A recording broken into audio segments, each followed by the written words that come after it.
¿Recuerda algún consejo que haya recibido de sus padres, ya sea bueno o malo? Cuando tenía 10 años, mi mamá me atrapó en una mentira. Le dije que había ido a la misa del domingo, pero solo recogí el boletín y me fui. Más tarde ese día mi mamá me preguntó quién había dicho la misa y de qué se trataba la homilía. Yo no sabía porque no me quedé. Luego ella dijo: hijo, puedes mentirles a tus padres, a tus amigos, e incluso a ti mismo, pero no puedes mentirle a Dios. Nunca olvidé esa historia en mi vida y me enseñó una lección muy importante. En el Evangelio de Lucas de hoy escuchamos una historia de Jesús acerca de dos personas que suben al templo a orar. Uno es un fariseo y el otro el publicano. Un recaudador de impuestos y judío a quienes muchos no respetarían porque recaudaba fondos, impuestos para mantener los romanos, y ganó dinero para sí mismo. Uno de estos dos vuelve justificado y el otro no. Podrías pensar que el fariseo era una mejor persona. En el primer siglo los fariseos eran rabinos que leían la Torá y preferían orar en las sinagogas. Los fariseos seguían de cerca la tradición oral de la ley judía y se adherían a la ley religiosa en cada detalle, según sus escrituras. De las 4 sectas judías de los fariseos eran consideradas lo más grande e influente de las sectas. Y también fue esta secta la que siempre parecía estar desafiando a Jesús a lo largo de los evangelios para proteger su propio sentido de bienestar. Sin duda, se sintieron amenazados por las parábolas que habló Jesús, tal vez porque estaban familiarizados con la forma en que la narración de una parábola enseñaba una lección de vida. Entonces, ¿cómo cuenta la parábola? El fariseo y el recaudador de impuestos van al templo a orar y cada uno reza. Pero la oración del fariseo se centra en sí mismo y cuán virtuoso es su comportamiento. Da gracias a Dios porque no es como los demás. Y luego enuncia todas las virtudes que parecen hacerlo sobresalir por encima de los demás. Parece que no hay nadie mejor que él. Parece que tiene una gran oposición a sí mismo, porque es todo un ego. Además, aunque la ley prescribía un solo ayuno, el fariseo lo duplicaba y se alababa a sí mismo por la diezma. No solo daba la diezma en una cosa, él daba la diezma en todo lo que él poseía. Por su comportamiento parecía obvio que practicó su fe mejor que los demás y por lo tanto se sintió justificado. Luego, como si necesitaría ofrecer una prueba de su aparente condición de favorecido por Dios, ve al recaudador de impuestos a lo lejos y se compara con una persona que parece estar en esto solo por sí mismo. Lástima que el fariseo quizás no haya reflexionado sobre las palabras que escuchamos en la primera lectura de Eclesiástico de hoy, palabras a las que tuvo acceso en su Torá. El Señor es un Dios de justicia y no conoce favoritos.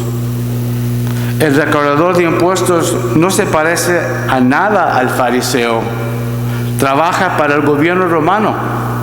Es posible que incluso haya estado tomando dinero extra, haciendo tratos, así como mordidas, y muy parecido a la tentación en que enfrentan los políticos de hoy, los empresarios del día. El publicano ni siquiera levantaba los ojos en su oración, sino que se inclina en reverencia y se golpea el pecho, diciendo: Dios, ten piedad de mí, pecador. Escuchamos la parábola de nuestra primera lectura, las palabras de la primera lectura hoy. El que sirve a Dios de buena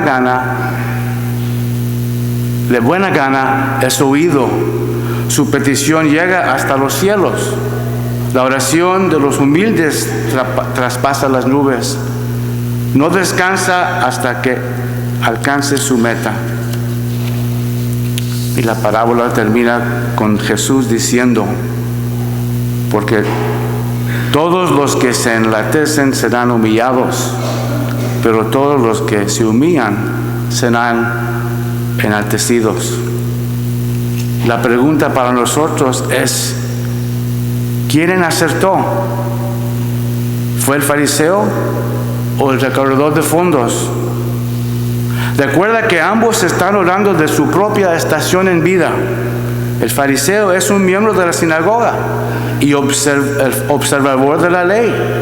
Estaba haciendo más de lo que la ley requería y está agradecido con Dios por lo que le ha dado. El recaudador de impuestos, sin embargo, estaba trabajando por los romanos, injustos como fueran, desagradables, pero también hizo bien. Ambos parecen estar haciendo bien. Lucas, en su forma clásica de hablarnos de Jesús, presenta dos lados de la historia. ¿Qué está enseñando aquí?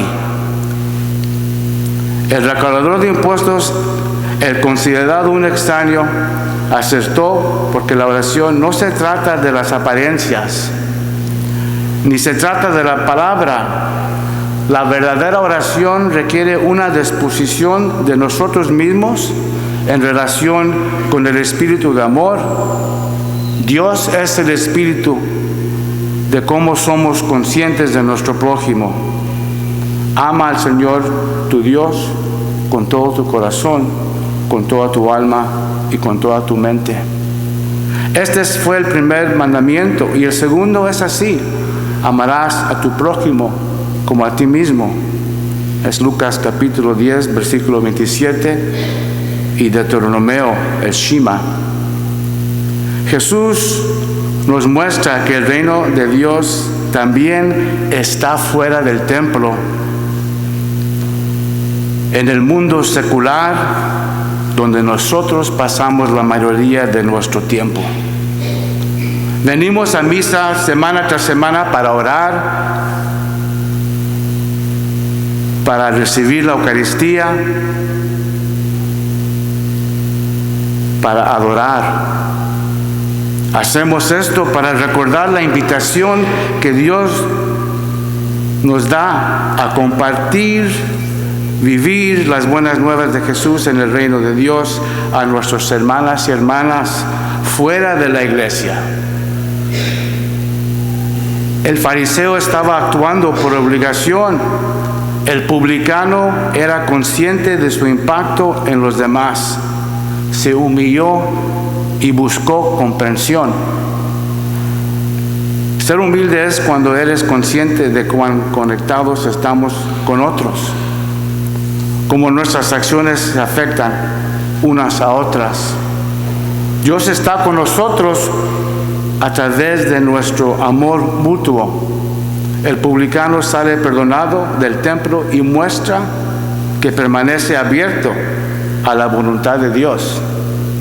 Lástima que el fariseo tal vez no haya podido participar en la recitación del Salmo de hoy. Bendiciré a Jehová en todo tiempo. Su alabanza estará siempre en mi boca. Que mi alma se glorie en el Señor. Los humildes me oirán y se alegrarán. Es fácil entender por qué el hombre orgulloso cae cuando usa a otros para satisfacer sus propios deseos egoístas de escalar una posición más alta y sea entre los miembros de la familia, en la práctica empresarial, en el trabajo, en los deportes, en la política, en donde sea, en cuanto se encuentre. Nuestra preocupación genuina debe ser por el bienestar del otro. La persona orgullosa no tiene necesidad de Dios ni de los demás, y por lo tanto vive en la oscuridad y en el aislamiento. Recuerda, en nuestro bautismo recibimos la luz de Cristo y renacimos en el Espíritu Santo, que es la luz que recibimos cuando ardiendo en nuestros corazones mientras llevamos las buenas nuevas a nuestra familia y amigos. Como mencioné anteriormente, le mentí a mi mamá porque quería que ella creyera que iba a misa cuando no iba. Yo era como el fariseo porque quería que ella viera lo bueno que yo era y cómo la obedecía. Me di cuenta que no había escuchado los mandamientos. Faltar la misa y la oportunidad de estar con la comunidad en oración en el domingo, el tercer mandamiento. Y número 2, mentirle a mi mamá y no respetar nuestra relación, el cuarto mandamiento. Es asombroso como algunas de nuestras experiencias personales dejan impresiones duraderas, como esta me dejó a mí. Mientras escuchamos la parábola de hoy, podríamos considerar cómo el publicano impacta las decisiones que tomamos sobre cómo oramos y cómo vivimos. En nombre del Padre, y del Hijo, y del Espíritu Santo.